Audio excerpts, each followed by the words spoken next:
top story this hour. Hundreds of protesters are on the move in Canada. It's ground zero for the G8 and G20 summits. And just as world leaders prepare to discuss global security, economic recovery, and other world issues, these protesters are determined to deliver their message. Well, RT producer Lindsay Garfield is live in Toronto for us with all the latest developments. Hey there, Lindsay. So what is this message that they're hoping to deliver here? Hey, Dina. So, yes, we have lots of protests happening today in Toronto. They started a couple hours ago gathering. They've been marching their way downtown towards the convention center ever since. And the message that they want to deliver is they want to shut down the G20 summit in its entirety. They don't want it in their city. They don't want all these police on their turf. You know, a lot of the protesters we've talked to from Toronto have said the police don't really have a big presence here, and now there are 20,000 of them swarming the streets. They don't want the summit to happen. They don't want these police telling them what to do. This group mobilized Toronto. They had some protests yesterday, but nothing like what we've seen today. Hundreds, some have even said thousands of protesters. RT's correspondent Lauren Lister was there earlier to catch up with some of these protesters. Take a look. It may look like a dance party behind me, but this is no party. These are all activists, and they are filling the streets, all protesting the G8 and the G20 summits happening in Canada, the G20 beginning tomorrow. Now, some of these are peaceful protesters. There is some very excited ones, and there is a group, and they're all dressed in black faces covered, who earlier hit our cameras, did not want to be filmed.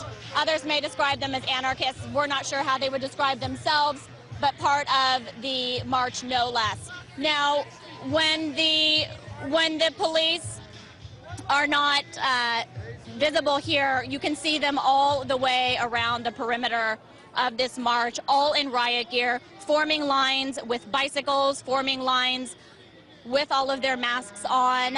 We have not seen any altercations, but we have heard reports that a police has punched someone in the stomach, that there have been some fights. We've heard that from some activists. We've heard that from some media reports. We've also heard that from Twitter feeds, though none of it had been confirmed by police or from the actual organizers of this event. Now, they've been marching for hours. They gathered a few hours earlier in a park nearby. They have not made it to the convention center yet, where the summit is taking place, which you may recall is guarded by a 5-mile-long or kilometer-long fence that's 12 feet high to guard from any kind of protesters to get over into actually where the summit takes place.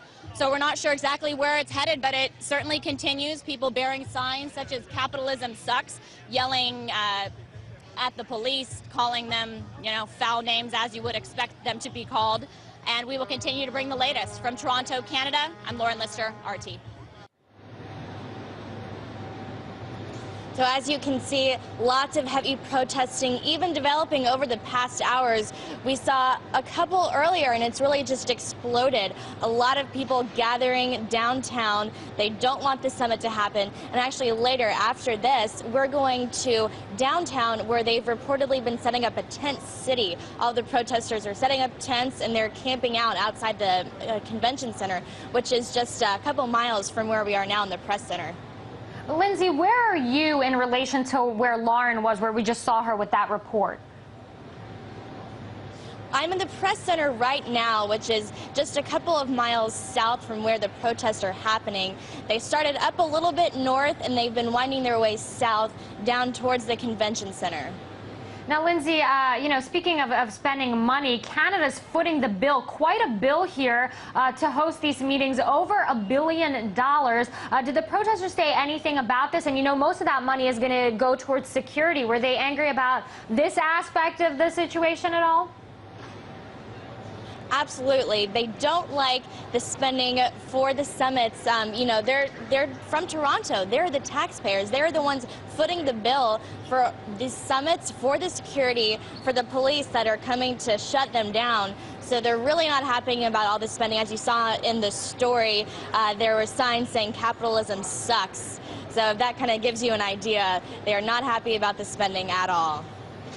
Now, Lindsay, you're at the media center right now. We see all those journalists sort of scrambling behind you. What are some of the most important issues to those journalists? What do they want to know from their leaders? Because you have every country from Dubai or the United Arab Emirates to Japan over there. You mentioned that you were sitting in the sort of international edit station where you had all these different journalists from all these different countries around you. What is the sentiment like when you talk to them? Well, these international journalists have been paying very close attention to the G8 today. I'm not sure if you can see these screens up behind me, but they've had a live feed from Muskoka where the G8 is taking place. They're all paying attention for the countries that do have their world leaders participating. They're watching closely to what they're saying, to their bilateral meetings. They're, just waiting to see what's going to develop from these. What I've heard from a lot of these journalists, which is pretty interesting, is that, we have the G8 starting today, and it's only 8 countries. And there are so many other countries represented, especially here in the press center. And while at the G20 tomorrow you have more, there are still many countries that aren't represented here. So a lot of people have, there have been arguments, is the G8 outdated? It's only these 8 world powers, but how can you make these big economic decisions, these big global issues that are affecting everybody with just the 8 world powers and not take into account other countries? That's an interesting point. And Lindsay, I want to go back to when you mentioned about this tent city that some of these protesters are hoping to set up in light of the G20 and the leaders meeting there over the weekend. Do you know anything else about that? I'm sure you guys will be there to monitor it. Are all the other journalists going to sort of set up camp there as well? Yes, there are certainly going to be some media, but even today we didn't see as much at the protests. They were kind of dispersed. It's kind of a hostile environment for the media. In the story earlier, Lauren mentioned that a lot of people weren't really too friendly towards the press. Our cameraman John, someone shoved him, tried to push his camera. So it's kind of a dangerous environment for lots of the press. So I think you'll see some venturing out there, but some are going to try and stay back here, keep a close eye on the G8 and the G20, which is starting tomorrow. I think John can take them. You can tell him I said that. And I hope that you, John, and Lauren stay safe there over there in Canada. RT producer Lindsay Garfield, thanks for that report.